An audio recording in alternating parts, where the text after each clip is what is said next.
Hi అండి, అందరికీ నమస్కారం. Welcome back to my channel. ఈరోజు అండి ఉద్యోగ పెన్షన్లకు 2,000 కోట్ల రుణాలు సేకరణ. మరి వివరాలు ఈ వీడియోలో తెలుసుకుందాం. ఈ 2,000 కోట్ల రుణాలు సేకరించిన ప్రభుత్వం డిఏ ఇస్తారా ఇవ్వరా అన్న వివరాలు తెలుసుకుందాము. వీడియో ఎక్కడే కానీ స్కిప్ చేయకుండా ఎండ్ వరకు చూడండి. అప్పుడే పూర్తి ఇన్ఫర్మేషన్ అర్థమవుతుంది. అలాగే వీడియో నచ్చినట్లయితే లైక్ చేయండి. ఇంకా సబ్స్క్రైబ్ చేసుకున్నట్లయితే మన ఛానల్ సబ్స్క్రైబ్ చేసుకోవడం ద్వారా నేను చేసే ప్రతి ఒక్క వీడియో మీ వరకు రీచ్ అవుతుంది. మరో 2,000 కోట్ల అప్పులు అండి. రాష్ట్ర ప్రభుత్వం మంగళవారం మరో 2,000 కోట్ల రుణం తీసుకుంది. రిజర్వ్ బ్యాంకు నిర్వహించిన సెక్యూరిటీ వేలంలో పాల్గొని ఈ అప్పును సమీకరించింది. 1,000 కోట్ల రూపాయలను 17 సంవత్సరాల కాల పరిమితితో తిరిగి చెల్లించేలా, అలాగే 7.4% వడ్డీకి మరో 1,000 కోట్ల రూపాయలను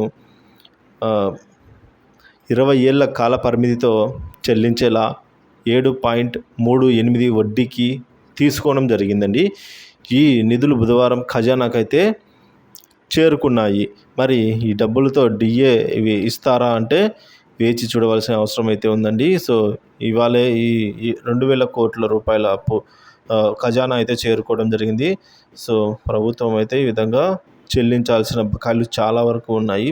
వీటిలో కొద్ది మేరైనా ఉద్యోగులకు సంబంధించిన డిఏ బకాయిలైనా చెల్లింపులు చేస్తే అయితే బాగుంటుందండి. ఎందుకంటే తెలంగాణలో ఆల్రెడీ డిఏ బకాయిలు అయితే పెండింగ్ బకాయిలు అరియర్స్ చెల్లింపులు అయితే జరుగుతున్న నేపథ్యం కాబట్టి ఇప్పుడే ఏపీలో కూడా ఈ 2,000 కోట్లు తిరిగి డిఏ రూపంలో చెల్లించినట్లయితే ఉద్యోగులు మరి పెన్షన్లు ఎంతో సంతోషిస్తారు.